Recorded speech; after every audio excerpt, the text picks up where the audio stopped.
The return of the lion, Kanu, was like the greatest sunrise the eastern plains had ever witnessed. Animals gathered from every corner of the land, from the distant riverbeds to the shaded acacia groves. They were all eager, all waiting to hear the powerful voice that had once been silenced by injustice. But when Kanu finally stood before them on the great rock, he didn't roar. A warm smile spread across his face, and his voice, calm and clear, carried across the crowd. He said, "A roar is powerful, but unity is stronger." And in that moment, a new chapter for the Eastern Plains began. The plains had suffered through many seasons of neglect. The rivers had run dry, burrows lay abandoned, and shelters were broken and scattered. But with Kanu free and a new hope burning in their hearts, the animals began to work together. The mighty elephants used their strength to dig new channels, coaxing the water back to the thirsty land. High in the trees, the clever monkeys chattered as they rebuilt the fruit shelters, making them stronger than before. The wise old tortoises, with their steady patience, organized supplies with careful precision, ensuring everyone had what they needed.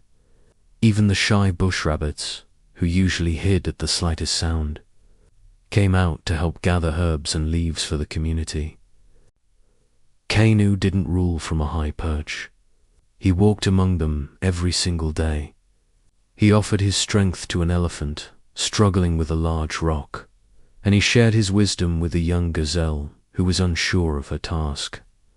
He often reminded them, a leader does not stand above the people. A leader stands with them.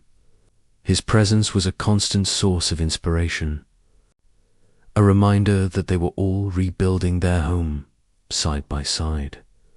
Meanwhile, from the distant hills, the Central Council watched the transformation.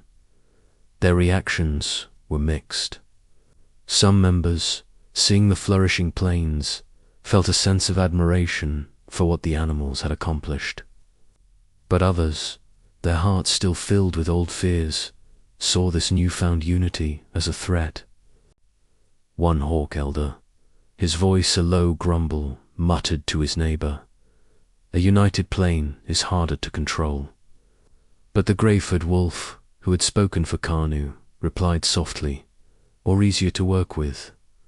Kanu was not naive. He knew the council had changed only a little.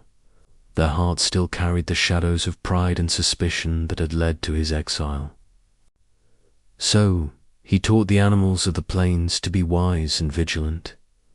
"We welcome peace," he would say, "but we do not sleep with our eyes closed." They learned to hope for the best, but prepare for any challenge.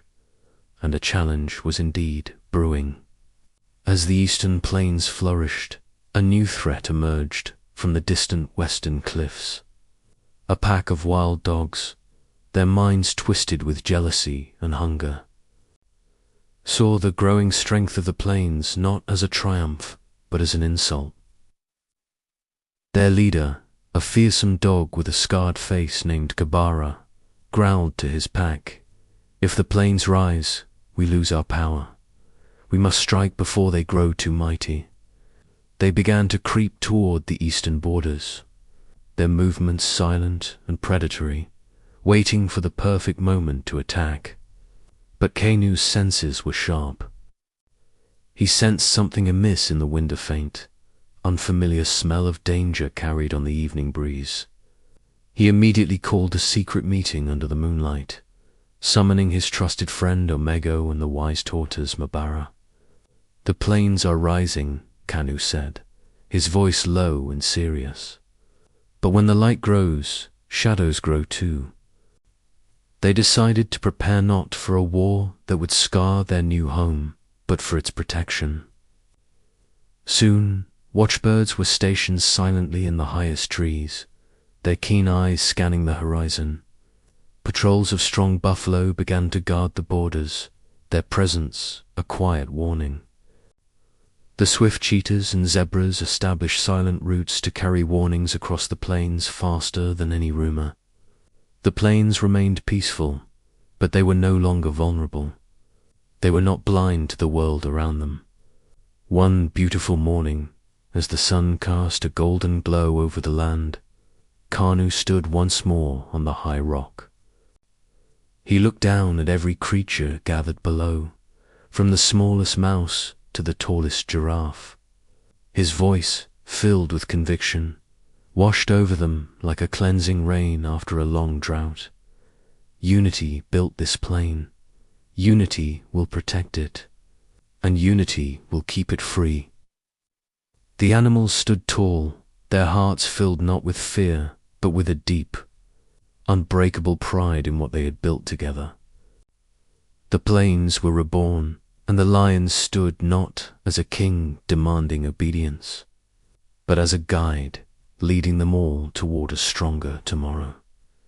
Thank you for watching, and don't forget to follow for the next part of our story.